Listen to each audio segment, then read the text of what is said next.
Good evening and welcome to Face Off. Rob Cunningham alongside Vin D'Anton and Kevin Kunzman.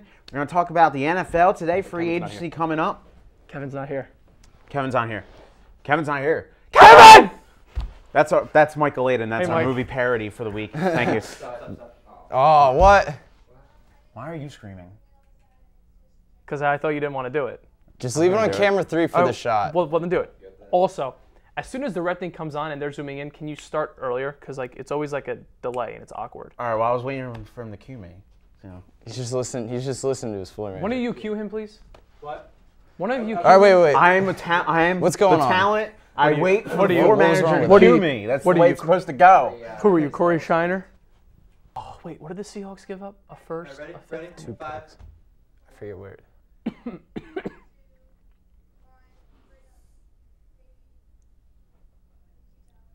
Good evening and welcome to Face Off. Rob Cunningham alongside Vin D'Anton and Kevin Kunzman. We're going to talk about NFL free agency today. That's the hot topic. Kevin's not here. Kevin's not here.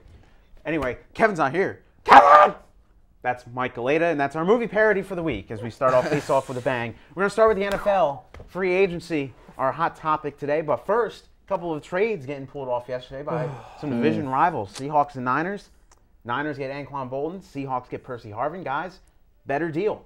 It's just funny. This Pete Carroll, Jim Harbaugh rivalry is real. The fact that they both trade for receivers in the same day, those guys hate each other. I think one of them is going to want to punching each other in the face on the field, hoping Pete Carroll does it first. Anyway, once again, the 49ers commit highway robbery. I don't know how. When I saw it, I almost split my laptop in half because I was so angry. But apparently they can just afford all these people. No one's worried about any kind of cap trouble or whatever the heck they're doing. But they'll have their day when they realize they're front-loading all these contracts and they got to sign all those young players. But back to what we're talking about. Sorry, Rob. Niners, because you got him for a 6th-round pick. And the guy pretty much beat the crap out of you in this Super Bowl. Made some great catches. Granted, he's not as fast as he used to be. Never really was that fast. But he still has great hands. And I think Percy Harvin's overrated. He can't stay healthy. He's not worth $12 million a year, which apparently Seattle's going to give him. So I'm going to go with the Niners just because of what they got for him. I'm going to go with the Niners as well. Niners got a steal out of this. Like you said, 6th-round pick for Anquan Boldin. And the Seahawks overpaid for Percy Harvin. You really think Percy Harvin's worth a 1st-round pick? They not only got a 1st-round pick, they got 2 other picks to go with it too. I think the Seahawks overpaid. But when you're a team like the Seahawks who are kind of on the cusp of being a Super Bowl contender, when they were right there, like when you're making the playoffs and you need that extra element that you think is going to get you over the hump, you can afford to overpay with draft picks to get that guy. When you're like one of those in the middle teams like the Cowboys who are kind of on the cusp of the playoffs, really close, you usually can't afford to overpay in trades, but the Seahawks can. Although they did overpay, it could be a good move for them.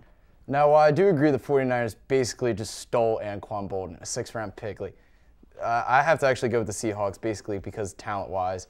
I think, Percy Harvin is going to be a pretty good player for him. He's a great special teams player on kick returns. I understand his injuries, the migraines, and that was a big problem. I remember because I had my fantasy team 2 years ago when that was a big issue. I think just overall he just adds another dimension to the passing game that will certainly help out Russell Wilson. I mean, they now have, they still have Sidney Rice, you got Percy Harvin and Golden Tate, 3 good receivers. But that's the downside of this. Apparently they may have to cut Rice because they want to pay Percy Harvin $12 million. So your number 2 receiver is going to be Golden Tate? I mean, Golden Tate made some pretty impressive catches. Yeah, on that Monday night game. On that Monday night game against the Packers, he made a great catch. Well, We have Baldwin on that team too. John Baldwin. Oh yeah, they do have Baldwin on that team as well. His only good game ever was against the Giants, but moving on. Just a little mad there. Vin's still a little mad about that. Anyway, NFL free agency starting today. We've already seen some signings. Your top free agent? Well, top free agent in a free agency class, I actually have to go with offensive lineman Andre Smith, who I didn't realize was being let go by the Bengals. They would be a good pickup at offensive line. I would certainly like to see where he could possibly go. I don't think it's Mike Wallace for one reason, because Mike Wallace is a risk. Because last year it kind of showed his production went down at a point in time. I think Andre Smith, or who's the offensive lineman for the Patriots? That's Sebastian Vollmer. Yeah, 2 of my top free agents right there. My top free agent is the guy who signed today with Miami for 5 years, $65 million guaranteed. I'm sorry, $65 million, $30 million guaranteed, which is a lot for a pure yards receiver. But I think Mike Wallace is fine, he is a risk, but that's what you do with the draft. I mean, risk happens all the time. Granted, they're overpaying, but they have the cap space, and like you said in our pre-show, you're paying Brian Hartline too. You're killing your cap space. Okay, $42.5 million guaranteed to both of them. But just a thought. No. I understand why that would bother you. But you have a young quarterback, and now you are letting go of Jake Long, which bothers me because you have to protect your franchise per se. But Ryan Tannehill had a good year last year with no weapons at all. Mike Wallace had one bad year, and you know that happens to everybody. Okay, in that Giant game, Pittsburgh versus the Giants, I was there. He can change the play he can change the whole game in one play, and that's exactly what he's done. And he's only gonna get better, I think, if he's coached properly. And in Pittsburgh, they still to this day, in my opinion, don't think pass first. And maybe he's not worth that kind of money, but you know what you're getting. You're getting a guy who's going to get you 65 catches a year, but he's going to get you a lot of yards, and he's going to get open deep, which opens up your game so much. Sometimes spending that kind of money is worth it when other options will open up. Okay, now you lost your tight end today to the Chiefs, but still, I think it's a good signing. Overpaid, yes, but I think he's a top free agent. There's no argument because he's the most talented player on the market, hands down. I'm going to go with a guy who I think is better than Wallace, who I think is better than Hartline.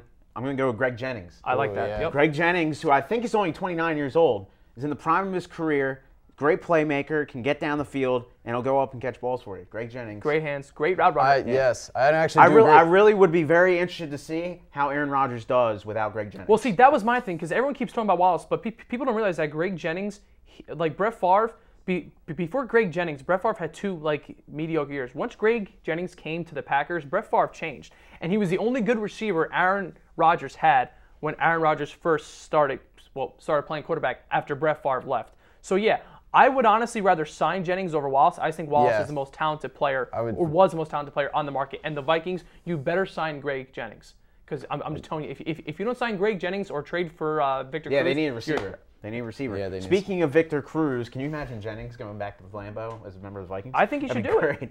Victor Cruz, Vin, your boy, restricted free agent. You know, you want to get up and do the salsa, but you might not be able to see him do the salsa anymore, depending on things play out. Should the Giants keep Victor Cruz, or what should they do about him? I think they got to keep him. They got to keep him. First of all, they get to match any offer because he's restricted. So basically, though, they're kind of letting Cruz see what he can get and then see what happens. I don't think that's a good move, because then you might have to either pay more than you wanted to for him because the other team is setting the market for you. You're letting another team set the market for you.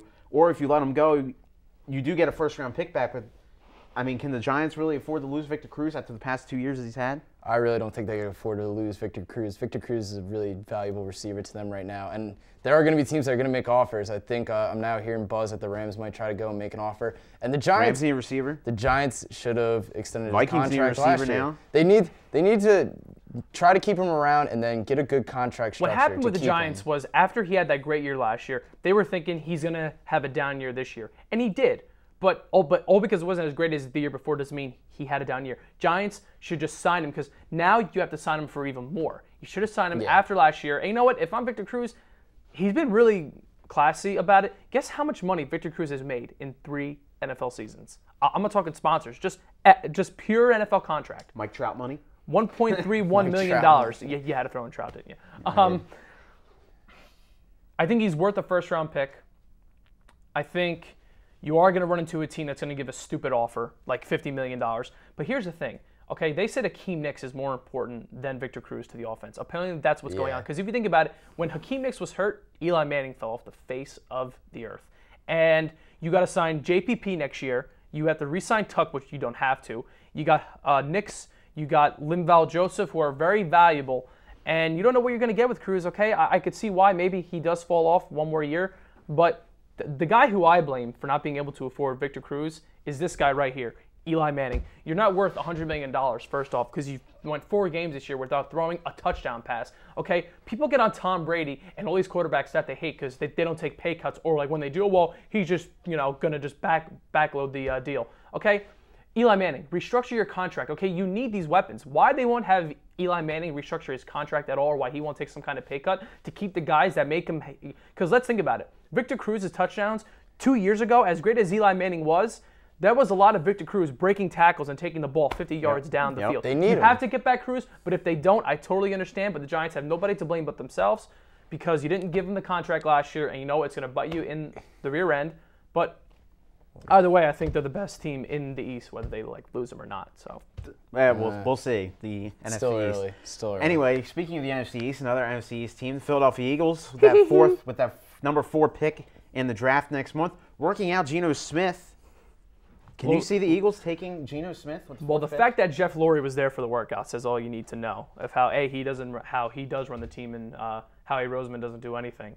And this is just typical Chip Kelly BS. I mean, this guy really is a clown. I'm sorry. I know you guys are Eagles fans, and maybe you have hope. I don't know. Oh, I don't like Chip Kelly. But if you're going to spend, here's my thing, okay? If you want to take a test on him, let's draft him, trade down. Do not take him with the 4th pick. That's all I'm going to say, and I don't think the guy's even worth a top 32 pick. But that's me. And people are all excited about after what happened with last year's draft, how all these quarterbacks were so good. And Chip Kelly, he doesn't have the right people with him at all in his coaching staff, because they're all college people, and the front office, obviously. They shouldn't even be looking at this guy, especially after you just re-signed Michael Vick and you said you don't want to trade Nick Foles. I don't know why they're even doing this. I don't know if it's to get teams. Maybe they're trying to bait a team ahead of them. Yes, that's what was brought up, was they're trying to think that teams are going to want to, that they're trying to make other teams think that they're going to take Geno Smith at the 4th pick so that they will have a partner so that the Eagles can trade down. I mean, if that's really what they're doing, I really don't like it. You should really try to save it. They could get so many more. This draft class clearly, in comparison to years past, is really bad. I think it's bad. It's exactly. Bad. It just has depth, though. They're saying it does have depth on the O-line and the D-line, so you're going to get more value in this draft in the later rounds. But even if they which is why you trade down. But even if so, you just signed another quarterback, some guy from the Talons. They have 5 quarterbacks on the team right now. It sounds like they don't know what to do. Honestly, if I was Philadelphia, I would see how it plays out with Vic, maybe see how Foles does, and then before you go decide to draft another quarterback. Let me ask you especially this, not Geno Smith. If they trade down and draft them at 25, will you be fine with that? No. No. The strategy is the consensus with this draft is that it's kind of weak. Like you said, there might be depth at some more positions, but there's not standout. I gotta have them players.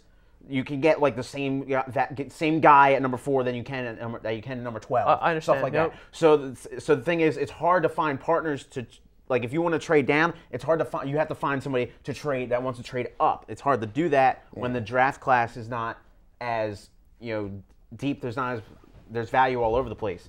So the thing is, the rumor is the Eagles are trying to make it seem like they're going to take Geno Smith with the 4th pick, so that maybe another team that's a little further down will say, we want Geno Smith, we got to trade up and get the Eagles spot. But anyway, you have so many more problems with this team than quarterback that you need to not. Even if you can't trade down, you don't pick a quarterback because you already have Mike Vick, you already have Nick Foles, you already have Dennis Dixon, you have Trent Edwards, you already have 2 of the same guys in Vick and Dixon that can run the football. Exactly. Yes, Geno Smith can pass the ball first. I'm not saying Geno Smith's not a good player. I think he is a good player, but I don't think the Eagles should be taking him with the needs that they have on their team. There's still a secondary and there's still an offensive line. You're right, this doesn't need to be fixed. I want them to take the cornerback from Alabama, Milner, personally, but if they really take it, I would be highly disappointed with the draft. We'll see what happens, but we'll step off to a break right now on Face Off. We'll have more when we come back.